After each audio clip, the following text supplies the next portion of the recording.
All right, let's talk about building wealth. We all get so wrapped up in the exciting stuff, right? The investing, the growth, but what if I told you we're almost all missing the single most important step? Today, we're going to dig into that overlooked foundation. I mean, really think about it for a second. We spend all this energy playing offense, picking stocks, grinding on that side hustle, climbing the corporate ladder. But what about your defense? What's protecting all that hard work when life, inevitably throws you a curveball? Because it will. And that right there, that leads us to a massive, massive oversight pretty much everyone makes. It's just human nature. I get it. We're wired to look up, to think about growth, to figure out how to build bigger, better, and faster. It's like we're obsessed with building this giant financial skyscraper. We just keep adding floors, more stocks, more assets, but we totally forget to check the ground it's all standing on.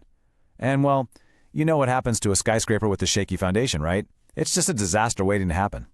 And that disaster, it almost always shows up when you least expect it, when an emergency strikes. Because listen, it's never a matter of if something's going to go wrong, it's always a matter of when. These financial shocks are just part of the game. And these things can look like, well, anything. One day you get that call about a layoff, or you get a medical bill that your insurance just laughs at. Your car decides to die on the highway right before a huge meeting, or you suddenly need to book a flight to help family. These aren't some weird, rare events. This is just life. So the real question is what happens next? When one of those things hits and you don't have a buffer, you lose control.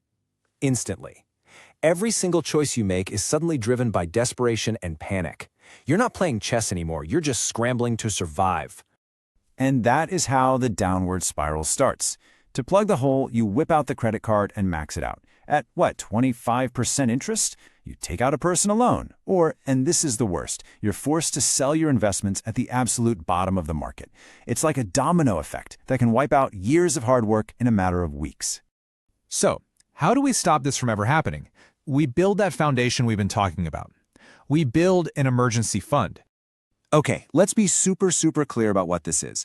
An emergency fund is just a pile of cash set aside for one thing and one thing only: handling the financial surprises life throws at you.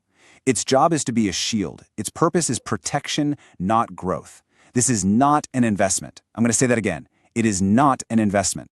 Look, an investment's whole reason for being is growth. An emergency fund's goal? Stability. That's it. An investment is there to build your wealth, an emergency fund is there to protect it.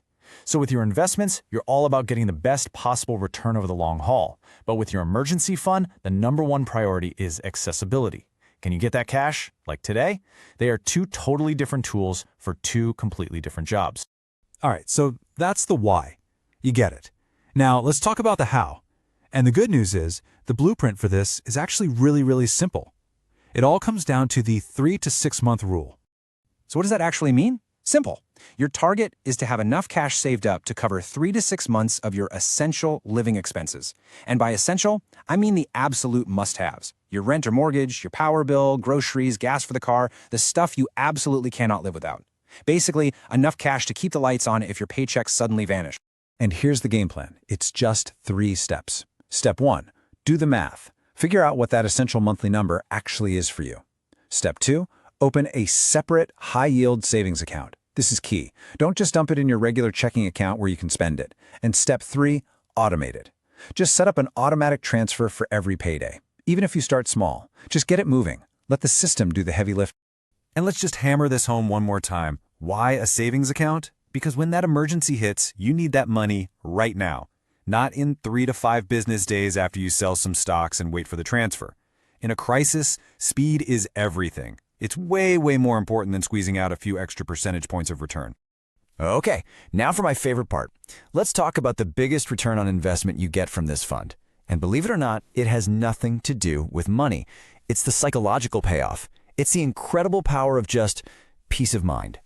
Seriously, once you have that cushion, the whole game changes. That knot in your stomach when the car makes a weird noise, it's gone. That cold sweat thinking about a potential layoff, it's replaced by a calm, okay, I can handle this, feeling. You suddenly have breathing room. You have options. You are back in the driver's seat, making decisions based on your long-term strategy, not short-term fear. And that brings us right back to where we started, summed up perfectly here. Building wealth without an emergency fund is like constructing a building without a foundation. It's likely to collapse under pressure. It's that simple. Everything you build, all your investments, all your hard work, it's just fragile without this one crucial layer of protection. So I'm going to leave you with this one last thought to chew on. You're working hard on your financial plan. You're building for growth, and that's awesome. But take a real, honest look at it and ask yourself, is it built to last? Because at the end of the day, a plan that can actually handle the bumps and bruises of real life, well, that's the only plan that's really going to get you where you want to go.